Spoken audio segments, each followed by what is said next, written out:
everybody. Hello, yeah. Welcome to our live audience. Welcome to people streaming in, yeah. Bringing the energy. I love it. Hi, friends. And even though we can't see you, hello to everybody on the live stream as well. Yay, hey, friends. Welcome to Talks at Google. I'm Kyle Azua. I'm a partnerships manager on the EdTech team here at Google. I will be both your host and moderator today. Joining me is Scott Shigeoka. We're going to talk about his book, Seek: How Curiosity Can Transform Your Life and Change the World. I know, it's going to be exciting, right? There's a couple things we'll talk through today, including things like how curiosity can be used as a daily practice, how curiosity can be a transformative tool, and even how you can use curiosity as a superpower. Yeah. Now, before I transition to a more formal introduction of Scott, I want to give everybody a quick heads up. We do have the ability to ask questions at the end of the show. For those on a live stream, you can submit them through the Dory. For those that are here in the room, we do have a microphone set up on the side over there, or Kara is running around with the microphone as well if you want her to come by. We've got about 15 minutes saved at the end to go over those questions. But with that out of the way, I'll transition over to the more formal introduction of Scott. Scott, you are a fellow over at UC Berkeley Greater Good Science Center. You lead some courses over at UT Austin. You're, of course, an author and obviously a delightful all-around human being. It's been so fun just getting to meet you here. So, same, right back at you. Yeah, so Scott, welcome to Google. It's great to have you here. It's so great to be here. Yeah. I was just talking to Scott before the show about how I listened to his audiobook to kind of catch up on this book, and I feel like I already kind of knew him from just listening to him in the car for like 7 or 8 hours or so. Totally. But for those in the room, what I want to start with is just maybe a quick elevator pitch from you about, who you are, what you do, and one fun fact that you wouldn't get from reading your book or reading your website. Okay, sounds good. Well, hey, y'all, I'm so happy to be here with y'all. I feel like my heart is so open into those I can't see on the interwebs. Like, hi, friends. So happy to have you here, too. My name is Scott Shigeoka. One of my favorite questions to ask is not just what's your name, but what's the story of your name. I think it just helps you to understand, like, what's the culture of, behind this person? Who named you? What's your relationship to them? So the story of my name, Scott Shigeoka, my parents named me that because I come from 3 different parts of the world. Scott is my American side, Keone is my born and raised in Hawaii side, and then Shigeoka is Japanese ancestry. And 4 generations ago, my great-grandparents moved from Japan to Hawaii to work the sugarcane plantations. And 14 generations ago, like a long time ago, there was a noble princess who crossed social strata and fell in love with a humble farmer, which you didn't do back in the day in Japan. But they were like, we're going to defy, what society and what our families tell us. And we love each other, and we're going to move forward into the world with each other's hands and in each other's hands. 14 generations. Yeah, that's a lot. yeah. And I like to think like that's what I carry with me. I mean, it might be like give or take a couple generations. It's like family. It's like family oral, storytelling. So it's like, how exactly are we getting here? But yeah, it's I carry that with me because so much of my work is about how do we love. How do we love even when society, tells us like it's not okay to love in this way? How do you use your curiosity to really bridge and understand someone who's really different from you? Let's say in your family, when you're doing a family reunion or something, and you all have very different political beliefs, or you come from very different backgrounds. And yeah, I think love is a verb, but how do you actually do that, right? Like, how do you love someone? And I think curiosity is the answer. This exploration into the different generations of your family too feels like not the villain origin story, but like the hero origin story of you started getting really interested in like your family and all those generations, like carry on those traditions too. Yeah, totally. But you're not going to escape that fun question or that fun fact. What's one fun fact I wouldn't get from your book? Yeah. Okay. Fun fact. I like to do this thing called grapping, which is gratitude freestyle raps. So whenever I feel like, and some people actually who are watching, I know and who are here have actually encountered it and seen it in the wild. But yeah, I think just freestyle and slam poetry is just such a beautiful art form and performance form. And gratitude can be expressed in so many ways. And I just like to do it by freestyling in your face, with consent, So I feel like everybody on the live stream is already opening up new tabs, searching for this, trying to find you. Yeah, it's out there. On the contact form. They're like, I need a graph. And I need a video of this, please. Yeah, totally. So when I was going through your book, this term came across a couple of times, a curiosity expert, and I have an idea of what that means, but how did you come across that title, what do you think it means to like be a curiosity expert, and how does that manifest in both like your daily personal life as well as your work life? Totally. So I've spent the last 6 years researching curiosity and understanding how do we use this tool, which is the desire to know, as more than just an intellectual tool. So how do we not just understand like how much did Beyonce make on her Renaissance tour, or like what is that tree in the park that we always go to, which are important intellectual explorations, but how do we move it from the mind into the heart?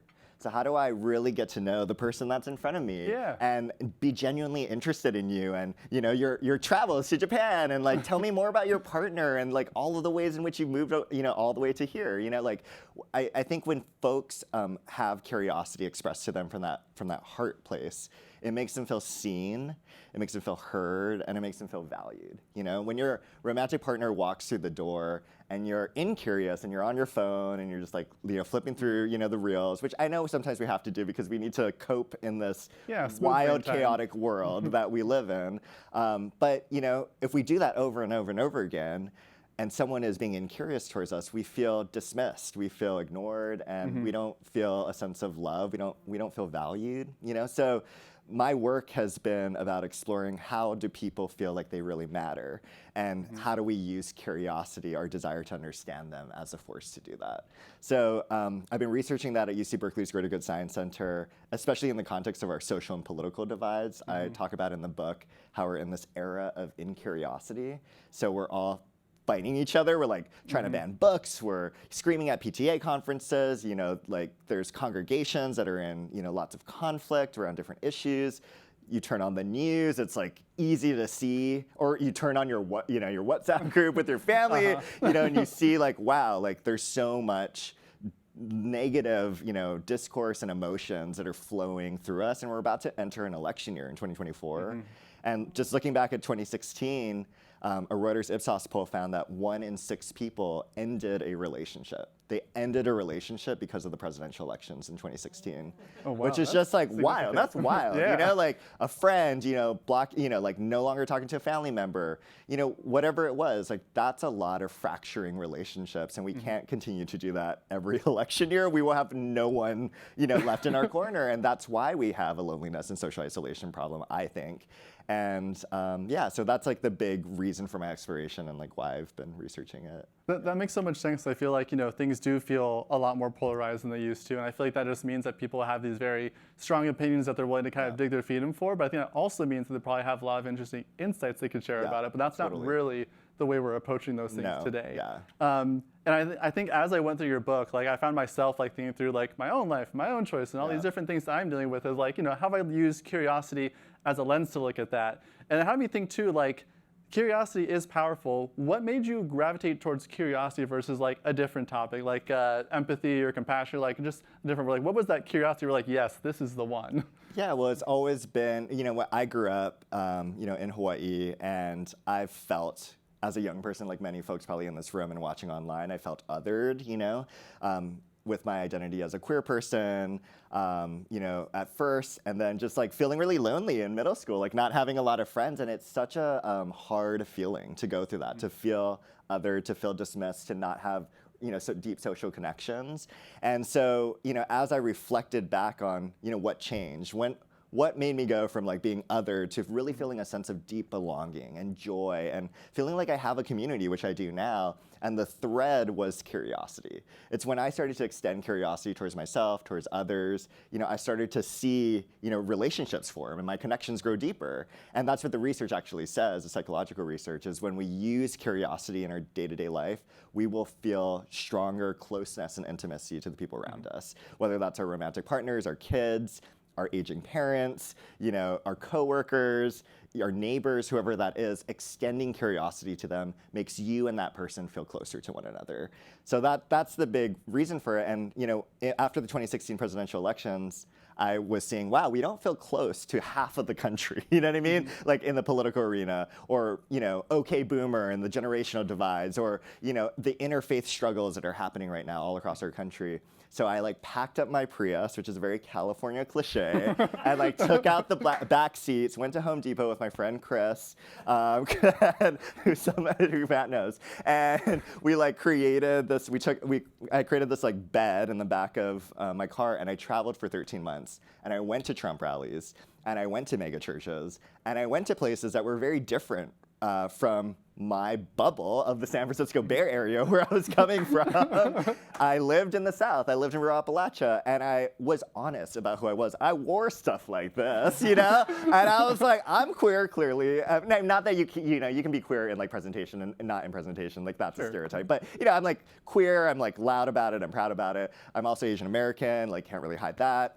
And like I'm progressive, and I was honest about that, But I came to like this Trump rally, for instance, and I said, I want to understand your story from you, because I'm hearing it on the news, I'm hearing it from other people, and I just know as a storyteller, the best place to get a story is from the person themselves. And if you'd be open, we're going to spend 6 hours waiting in line to get into the arena, would you be open to, like sharing your story? Because I'm really interested. I'm coming from a place of deep curiosity. And folks were not defensive. They actually like leaned in. They were taken aback almost. They were like, wow, you're not attacking me for my views. Like, oh, you want to listen. Yeah, you see my humanity, right? Because so often in the discourse, we're like calling people pigs and savages and animals and reducing people from their humanity because of who they voted for or what identities or ideologies they have. And that is not going to take us to a place of justice or belonging or the things that we're trying to create in the world. And after going through your book, like the road trip made so much sense because you talk a lot too about how even if you are curious, even if you are leaning, and even if you are trying to like, be more curious with the people that you're talking to, if you're still like in an echo chamber with people who are like not of different beliefs, not of different ages, not of different like religious affiliations, like you can't really practice that curiosity like outside of it, but you like have to put yourself outside of it. And so I'm sure as part of your thought process, you were thinking like, how do I push myself out of this bubble? Road trip idea came up. How do you determine how you picked like where you went, who you spoke to, like how long you did this for, like what were like the thought process and how you planned that road trip out? Oh my gosh, that's with the assumption there was a thought process. I mean, like there was like, I just showed up many times. I was like, cool, on meetup.com, there's like a Republican meetup in Colorado Springs. I guess I'll go there, But then I realized early on that that's just streaming through communities, and I'm not really getting to know people. So I changed course, and I started to say, okay, I'm gonna live in a place for 3 to 4 months at a time so that I can really get to know people, build those real relationships, and really understand where they're coming from. So that's when things shifted, and I started to stay in, the Twin Cities, or I stayed in Madison County and in North Carolina, or in Hawkinsville, Georgia. I just started to stay for a longer period of time. Yeah, that feeling you get for the community definitely changes when you're there for like, a longer period of time versus just like, the quick rally or something. Totally.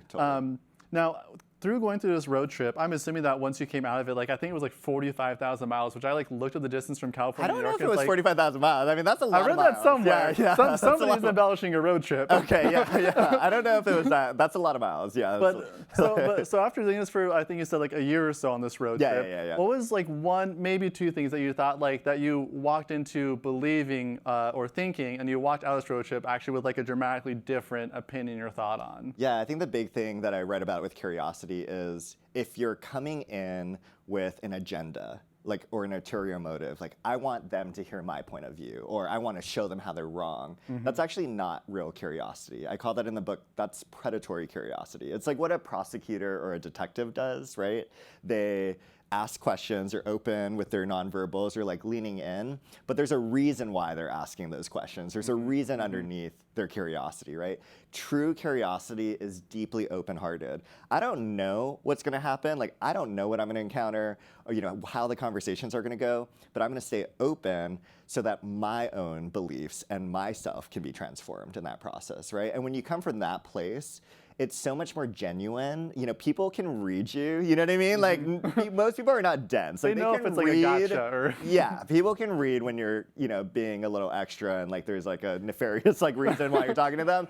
But oftentimes we do that subtly, right? Like in conversations at the, family reunion, let's say, we're asking questions about, an issue that really matters to us. Let's say, our stance on abortion or our stance on queer marriage or whatever it is. And then, we're in conversation and at the end we're like, gotcha, okay, see, that's the wrong news source. That's not a valid, place. And where that's coming from is a sense of certainty. It's not curiosity. It's I have the right answer, you're wrong, and your perspective does not matter to me. Listen to me, right? But we even do it, with our romantic partners. It's like, how was your day, honey? Like at work, like what was going on for you? And then they answer. And then, you lash out and you're like, weren't you gonna ask me the question? Like, don't you care about me? Like, when are you gonna ask me the question? And that's still predatory curiosity, you know what I mean? Like, it has to come from that deep, genuine place of like, I just wanna know this person that's in front of me. Yeah. And also the science shows that when you come from that genuine place of curiosity, it's contagious. So that person that's across that family reunion table, your partner, will likely ask you questions back because we are naturally programmed that way to respond to curiosity with more curiosity. And you do talk a lot in the book about how to know like when to listen versus when to talk to, which I think is a big part of that too, of like for those people who maybe do feel a little more defensive or a little bit more like, am I really ready to like open up and share this to the person? I think that when you do just kind of like listen a bit more and keep asking questions, keep going into it, they open up more and more and more. Totally. And I think I wanted to speak to that because there's a researcher, Emile Bruneau, and he was a high school teacher, and he noticed that there was these race dialogues that would happen with students of color and white students. And what would happen in his experience is that white students would walk away being like, I learned a lot from that, I got a lot from it, but students of color would feel like, oh my gosh, I was triggered, or there's microaggressions, or like I didn't really get exactly what I wanted from that. And they would feel like their energy was exhausted. And he was like, why is that? And so his research actually found that the direction of curiosity matters. So essentially, my understanding of it is when you have more social power, it's more important for you to do more listening and to be more curious. And when you have less social power, it's more important for you to share your stories and to be heard. And the reason for that is partially because when you look at culture or the dominant narrative, there's certain stories that we're constantly exposed to, and we really deeply understand them beyond just stereotypes and caricatures. And then there's certain stories where they're not getting as much airtime. And so you actually listening to someone who has less social power is giving you a better insight on what's going on for them. And both folks will walk away feeling closer to each other and feel more understanding from one another. Yeah, the way I'm distilling that is like there's a lot of programmatic or even just like structural ways that people like get to be curious through like, the classroom and these common things that are taught, but there's a lot of other viewpoints or things that like don't come across as organically, so you have to be a bit more curious about those to actually learn about them, to actually get into them. Totally. And this reminded me too, this is one another piece of your book that really resonated with me. It feels like sometimes like, I think maybe a personal challenge for me, I hope others feel the same, when you're entering one of those conversations, trying to be curious, if you're talking to somebody who has a very just diametrically opposed viewpoint to you, or one that you really disagree with, it almost feels sometimes like when you ask them about it, it's almost like validating that stance, no matter like how polarized the topic is.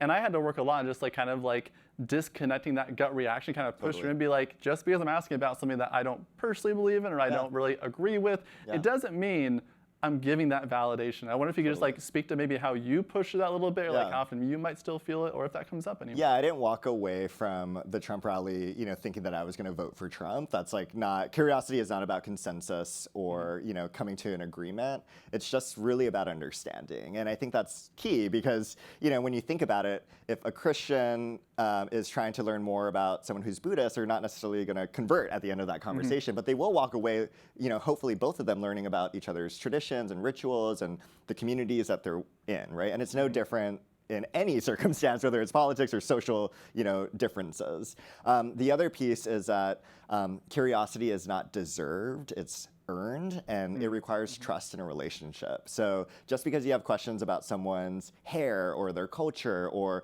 their beliefs, or whether they're pregnant, those are things that A, might be protected by law, or B, are just not cool for you to ask, And it's okay for folks to put up boundaries and say, actually, I don't want to answer these questions. Like, that's not okay with me. You're crossing a line. So you can't have curiosity without boundaries. I think that's a big thing. Like, it's not kumbaya, like, let's all hold hands and like pass some tea around and learn about each other. It's, I'm really interested in curiosity as a mode for unearthing stories that we don't often hear, as a way to bring more justice and belonging into our society, but also as a way for people to even recognize their own boundaries and to enforce those, right? That's exactly what I was just thinking of too, is like when you reverse those roles, like, and you're in the hot seat where someone's like getting curious about something that you feel strongly about. I feel like sometimes the gut reaction would be like, why are they asking about this? Like, obviously I think this way, this is the right way to think about things. But I think where I've come to a bit more over the last few years is like, when I get those questions, I feel like when people can ask you questions of those strong core beliefs and you're able to think about them in different ways, it makes it a lot stronger. So I almost look at it as like a benefit of like, yes, at first you feel a little challenged, but as you talk through it, as you explore the curiosity with them, it starts to really ground your beliefs a lot more. Yeah, I think about the folks who, when I was coming out, as someone who's queer, who took a little bit more time. Like they didn't understand it, or maybe they had, a different perspective on it. And in today's climate, we might be like, okay, well, cut or cancel that person out of your life because they don't agree with you or they don't understand you. But I'm so thankful I didn't, because after 4 months, 6 months, a year, however long it took them, they came around to it. They got on their own curiosity voyage and they learned more about what it means to be a part of the LGBT community. They understood me more. They came less from that place of fear and more from that place of curiosity. And they came back and we repaired, and they expressed how much they loved me and that, because of my identities that I have. And I'm so glad that I didn't end relationships because of that initial disagreement, and that I actually sat in them, even though it was a little uncomfortable, and had my trust that, we will ultimately find our way out of this and come to the other side, Yeah, and while I'm sure it can be like, painful and difficult going through that initial part of it, like you being curious about, why they're in that kind of spot, like maybe why they are thinking that way, and them giving you a lot more grace and curiosity to figure out, like, why they're not okay with it, and getting to that spot where eventually you were able to repair that relationship, get it back on track, and hopefully have an even stronger relationship with that person now than you did before. I love that you brought that up, because it required my own curiosity to be like, where are they coming from? And oh wow, like it might take them more time. This is very new information for them that I'm like springing onto them. Although I felt like it was pretty clear my whole life, but like I think so I think it's like but I take that into the context of like politics or different hot button issues or our social divisions. It's like, just because someone disagrees with us or has a different view, we shouldn't block them on social media, end that relationship until it gets to a point where we feel harmed, where we feel like it's affecting our psychological well-being, it's affecting our relationships with others. That's the point when you can start to put up boundaries and say, this relationship is harming me. I have to do the really hard work of, temporarily or permanently going no contact. And I just want you to know, like, that's how I'm feeling, and that's why I'm doing it. But I think in our culture today, we kind of do that too quickly. We jump to the cancel and the ending the relationship. Yeah, if the end result is that you end up like not talking to that person or accepting a decision, sure, some people need to do that, but you're saying like, start with curiosity, try to figure out what's going on. If it doesn't work out, okay, but if it does work out, even better, you can actually ground yourself, reinforce those beliefs, and actually get to a better spot with this person too. Love it. Ooh, you're good. I have many a DM on Instagram with these long conversations about these kinds of topics, and just love to go back and forth about it. Okay, we'll follow. But thank you. I'm going to pivot us a little bit more about using curiosity in everyday life and kind of what the impact of that can be. Okay, cool. And I'm going to do my best to share an example I believe I recall from your book. There were some British researchers who were studying soccer fans, and they found out that these soccer fans, if they were for Manchester United, they saw someone fall down, but they were wearing a rival jersey, didn't help them up. If they were wearing a Manchester United shirt, they were more likely to actually go help that person, which kind of signaled to those researchers, if they can relate to them, they're more willing to help them, but if they can't relate to them, they're not willing to lift a finger. And I think the British researchers found a way to basically influence those participators to say, hey, think of them as a soccer fan, not as a Manchester United fan, not as like a different fan, but just like a soccer fan or football fan, if you will. And once they thought about it in that way, they realized that when they ran the experiment again, the people were more likely to help out the others. I thought that That's example exactly was right. like, That's really good. That was good. I looked at like a little bit. I was like, I gotta make sure I nailed this part. But when I thought about that, I was trying to think like in my everyday life, like how do I practice like kind of doing that zoom out and looking for those kind of commonalities? Like, do you have any examples you've experienced or practiced you can share with people? And so what that's called is a superordinate identity, or a common shared identity. So basically, yeah, we, break into tribalism. So if I'm like Manchester United and you're Chelsea, like we're gonna have, diametrically, opposed, Yes. I think it was Chelsea. I mean, like, football fans correct me if I'm wrong, but I think that's where the rivalry was. And, and we do this all the time. We sort into our tribes and we, experience this tribalism against one another. But what we can do is kind of level up. So in that case, we're both soccer fans. Like that's our common identity that we share. And in other cases, it might be we're both parents, who really care about our child. Yes, you have a different perspective as a teacher on how, this disciplinary action or this like class curricula should be taught, than me. But we both have this shared interest as like, we're both parents, we both care about this child, we want the best for them. And like, can we come from that place of that shared identity? Or, you might work in different fields and have different disagreements about how to approach a project, but we both have this shared identity as Googlers or as wanting to work towards this common goal or purpose that we have. So I think identifying a shared identity or a shared goal is a really helpful way to identify someone's common humanity and like to not reduce them, not to see them as like an us versus as them, which is like so what we do in today's culture, right? Yeah, which as I read through as far as like, those holiday dinners are coming up with like, all the extended family. There's going to be those differences in opinions. So I got to make sure I'm approaching it with curiosity and listening and not just like, othering people because you think they have like a different viewpoint than you do or something, right? And I did that at the Trump rally a lot. I said, we have the shared value of security and, loving our families and, wanting to pursue a abundant spiritual life. Those are all things that we can agree on. And when people hear, wow, there's like something we share, you're not just so different from me, it allows them to move closer to you and feel less afraid or anxious, to be in contact with you. Yeah, and I had one more follow-up question then before we switch over to the dive model and kind of talk to the audience a little bit about that. When you went through this road trip, I'm sure there were some times that were more challenging than others to remain curious. Can you share maybe like an example about one of those times where it was like especially difficult to like stay curious? I mean, what the result of that interaction was. Yeah, and then this goes back to the boundaries piece, right? Like we don't always have to be curious all the time.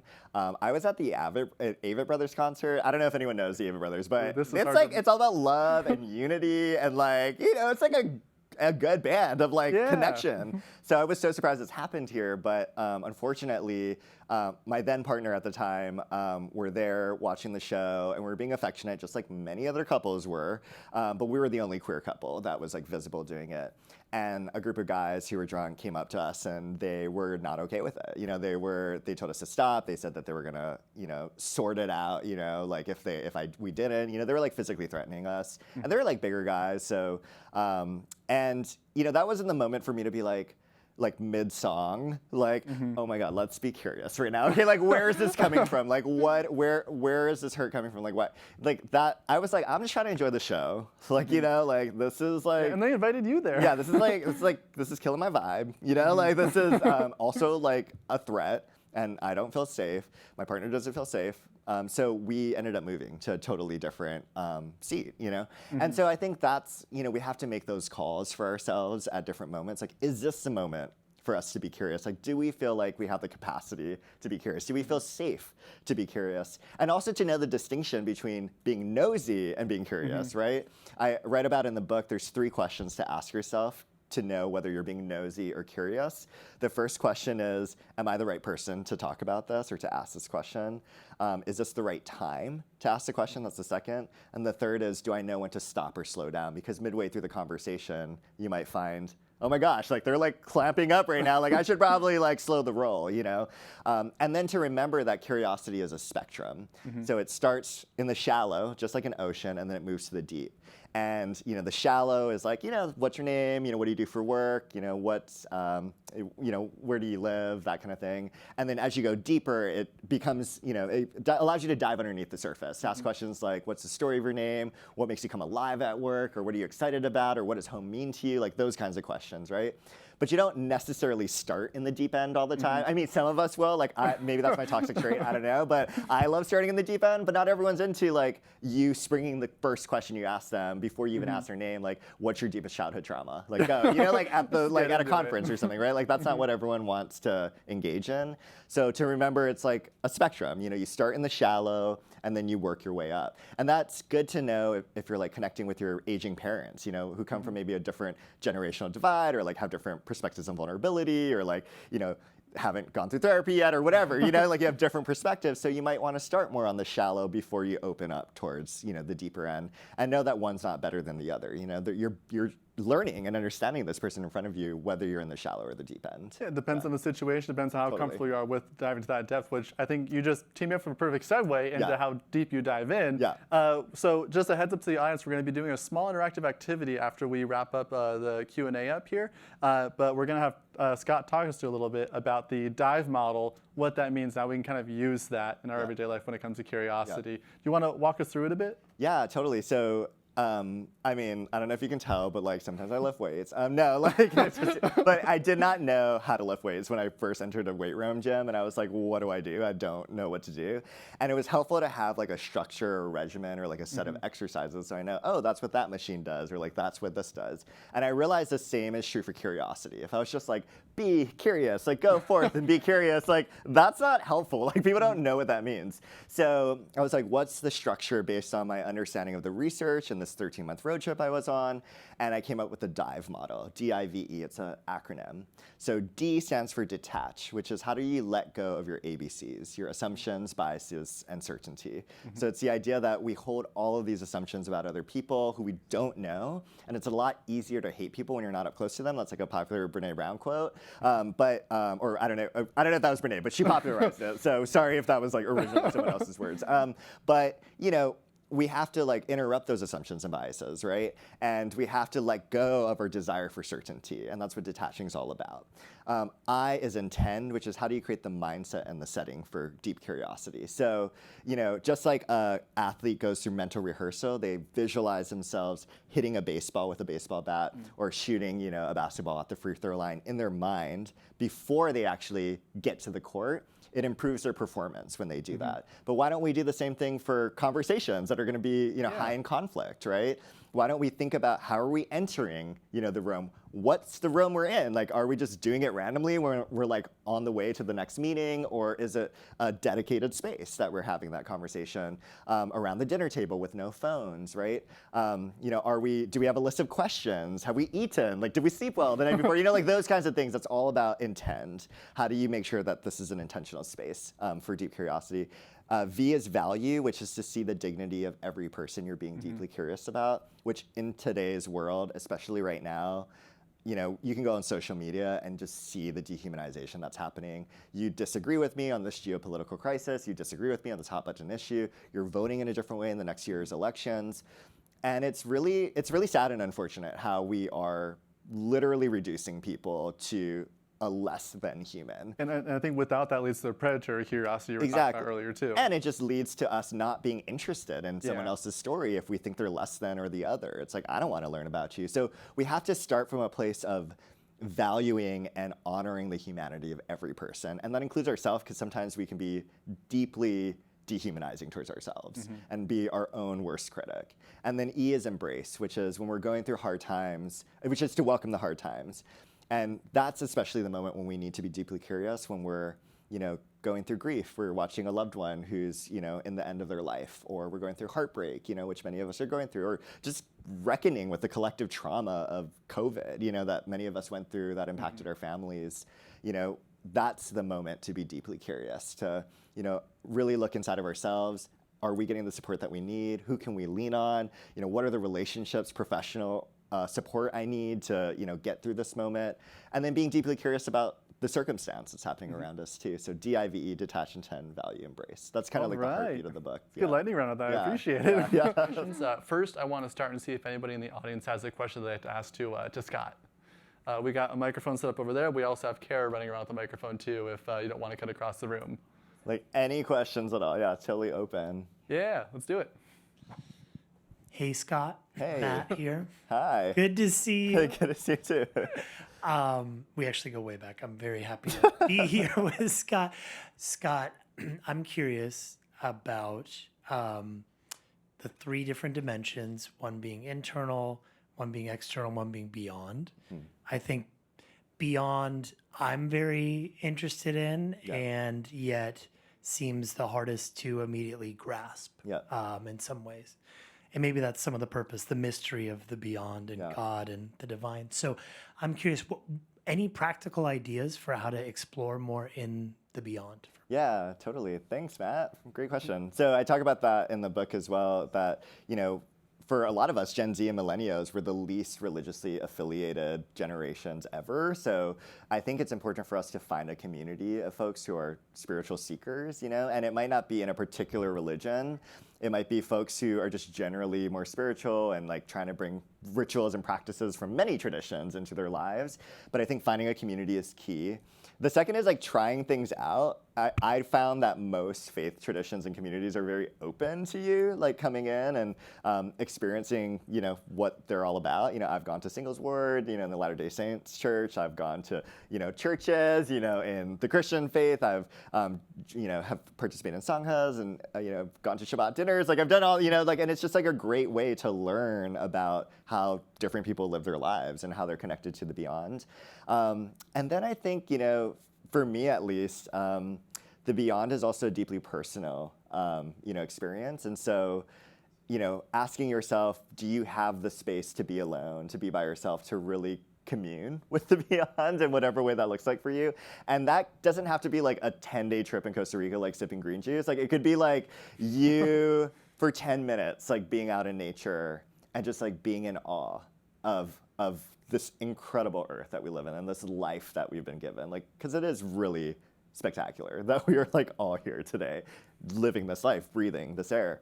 And that is also an entryway into the beyond. So, I have this practice called the curiosity walk, or the awe walk is what a peer, Dr. Keltner, calls it. And it's this idea of going around for 5 to 10 minutes, outside of your house and just using all your senses to be deeply curious about everything you're encountering. And that, a lot of the research shows it reduces bad stress, it reduces anxiety, and it also improves our happiness levels, just by taking 10 minutes to like go around the block and just like be curious about what's around us. But oftentimes we don't give ourselves even that 10 minutes, right? Mm-hmm. We're like in back-to-back meetings, and then we realize at the end of the night, we're like, oh my God, I haven't like left my home or left this building, Mm-hmm. And so being really intentional, going back to the I and the dive motto, being really intentional to create spaces for yourself to explore the things that matter to you and that bring you meaning.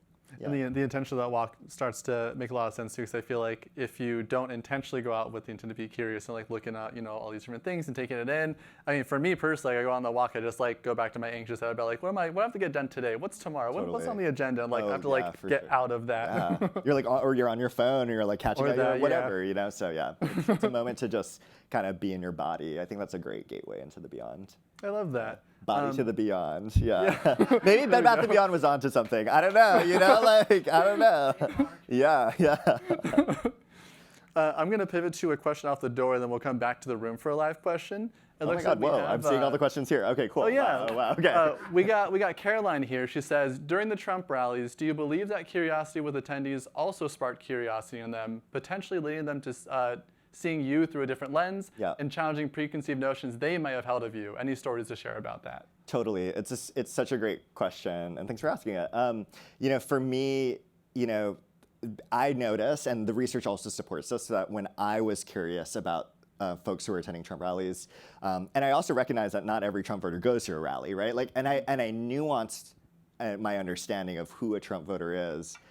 Which is so diverse, honestly, because I met like humanitarians, people with advanced degrees, people who agreed in climate change, people who were okay with me being queer, things that I thought I wouldn't have encountered at a Trump rally, because I held these stereotypes about who a Trump voter was, that they were uneducated or they're only from rural America or like whatever that was, because I was in my own bubble.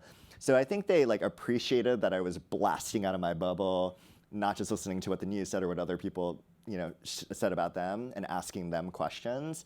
And that sort of encouraged them to be courageous, to ask me questions. And yeah, people did ask me about like, what is it like to be gay? Like, what is that? Like, I don't understand that. Can you tell me that experience? Like, what do I mean by climate change? My positions around gun rights, or gun control and gun rights. I had a lot of conversations on the road about that. That was like at the time and still today, a very hot button issue, and I have a particular stance on it. And they asked me why, and I shared my personal story of how our family was impacted by gun violence and how I just want to really limit that and prevent that harm from happening in the future. And then I heard stories from them about when they feel like someone's coming after their guns, it's like this guy told me it's like someone's coming after my grandma who taught me how to use a gun and, my love for them. And I just understanding where people are coming from, like, wow, we have like these really personal ties to these issues. And it's not, we try to just argue things in this abstract or like data, like theoretical way, but there's real personal stories and values that people are coming from when they're, talking about issues like that. Yeah, and like we talked about earlier, it doesn't necessarily mean that like, if you walk out of it without your opinion changed, it's not a bad thing. It like still rooted your own individual, thoughts and preferences on it. You got to see someone else's perspective that wasn't just like, someone who like, wasn't educated on it or just like had this like, short opinion. It was like, no, there was like a deep emotional reason that person felt that way. And now you can actually understand that position a bit better now you've gone through it. Yeah, and I got to share, like how I felt like, some of the policies and decisions that President Trump was making were harming me and my communities, and I don't know if that like changed their perspectives. Like I didn't do like a follow-up or anything like that, but I do think that us having, the space to have those conversations is so important because it does actually, shift the way that people think. There's a lot of really interesting research on deep canvassing, which is a community organizing tactic that's done at places like the LA LGBT Center, where essentially my understanding is they'll go out and they'll just ask questions. Like that's a motto. It's not like knocking on the door and saying, vote for this ordinance or vote for this policy. It's asking questions about, do you have anyone in your life who who is trans? Like, what do you think their experience is like? If you don't know of anyone, like where would you go to learn more about what it's like to be trans in our country? And then 6 months later, they went back. And what the research found was that folks moved away from hate and they moved towards acceptance and celebration of the trans community, just by being asked questions. Yeah. And just to go through the thought exercise and the heart exercise of wondering what their life is like. And like, what if we could do that more instead of like arguing, right? And like yelling at each other and like literally, like erupting into violence. That's like what's happening at a lot of these like rallies of opposing views. Yeah, just taking that overall temperature down, just like getting people into a good conversation about it so we can have more understanding about that. That makes total sense. Yeah, totally. Yeah. I'm going to switch back to the audience now to see if there's any more live questions that we have from anybody here. If not, we can switch back to the Dory, unless you got one, Kara. Yeah, go for it. So you mentioned earlier on in the talk that oftentimes if you sort of role model curiosity, then people tend to role model it back. Yeah. But I think, there are obviously folks for whom that is not something that they are familiar with. And so can you talk a little bit about the difference between, and maybe you touched on this when you were talking about the Avett Brothers concert, but like being curious while maintaining your own boundaries, and how do you draw that line, and how like maybe tips for checking in with yourself, maybe not in a physically unsafe situation, but someone who may take advantage of your curiosity to just like word vomit at you, as an example that I'm thinking of something specific. Yeah, totally. Yeah, like so, and I think it starts with like getting curious about yourself inwardly, right? Like, what are my boundaries? When will I know that this is, affecting me and my well-being? And how would I actually articulate that? And I give some scripts in the book on how you can enforce your boundaries when you feel like someone's overloading you with their curiosity, or how to recognize when you yourself are doing that with others. I think that's those are just like things that you can think about. And then the other piece I was going to say is, I think that for so many of us we're doing it in subtle ways without us realizing that we're like, for instance, there's something called parental gaslighting that I was like conceptualizing, or like supervisory gaslighting. Let's do it in the work context, maybe instead of the parent context. So when you're a supervisor and an employee comes to you and they're like, I did such a bad job on that project, right? Sometimes our initial inclination is to say, no, you did great. Like you were so good. The client loved it. Everyone on the team thought you did really great. Like, don't worry.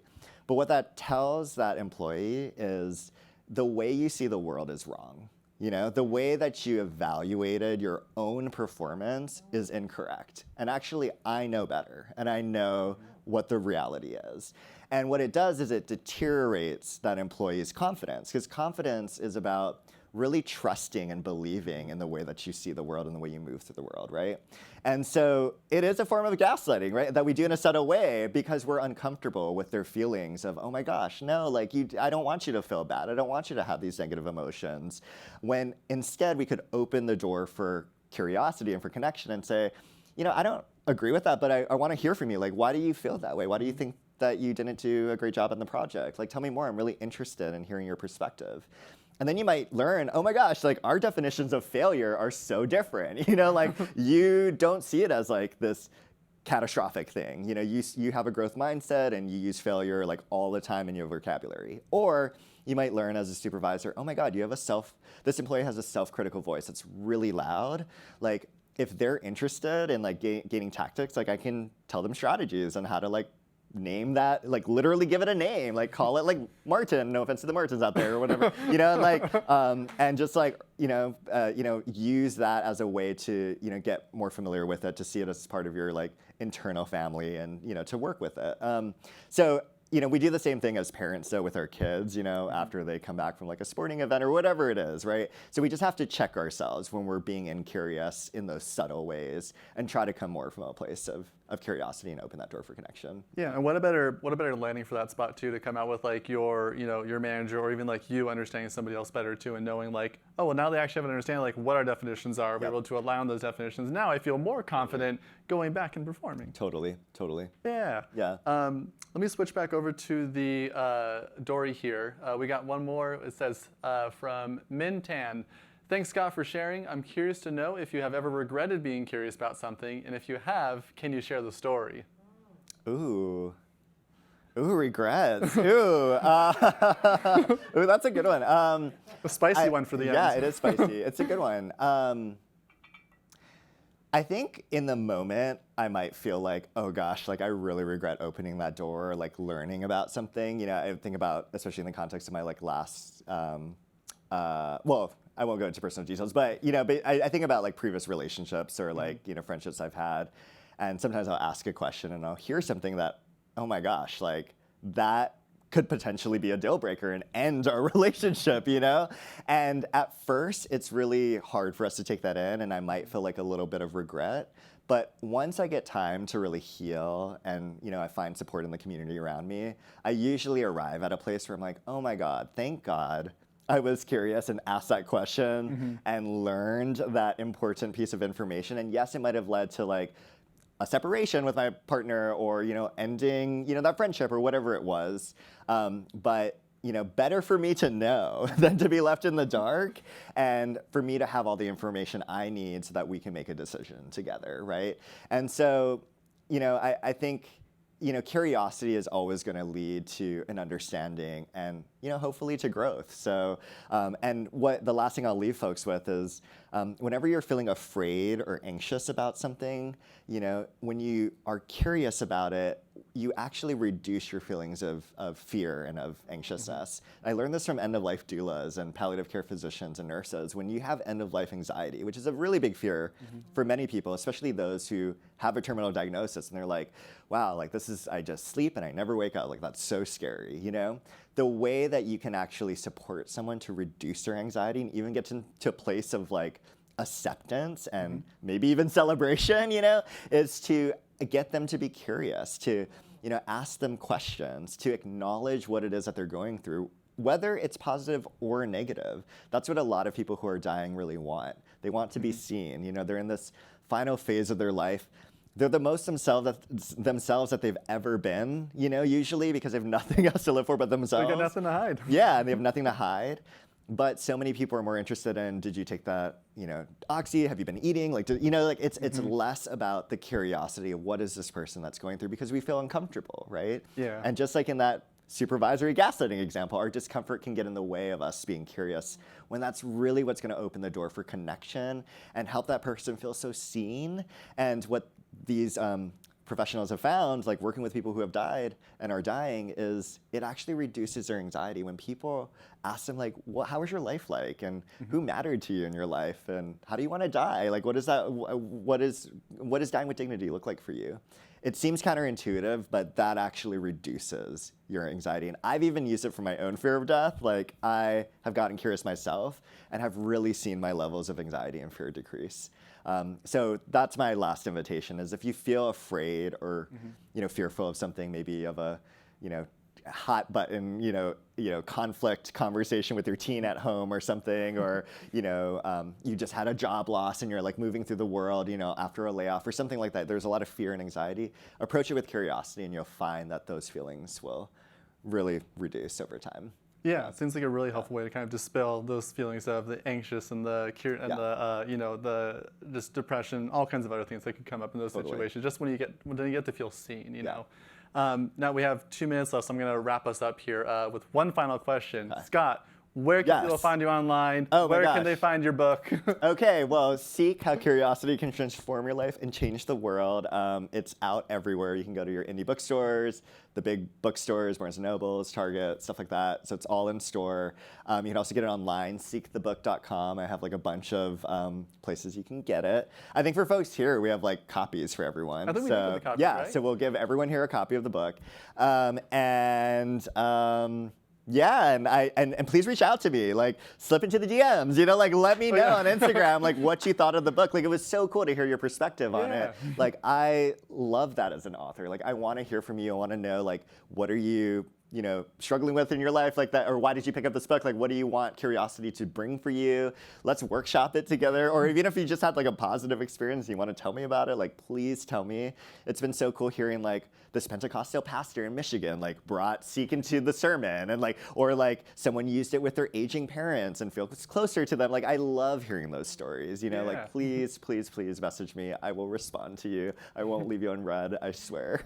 I love it. You heard it here. Blow up Scott's DMs, email him, just get in touch with him. Blow it up. Scott, just a big round of applause and thank you for joining us. We really loved having you here. And thanks to everybody who joined the live stream as well. It was great seeing you all.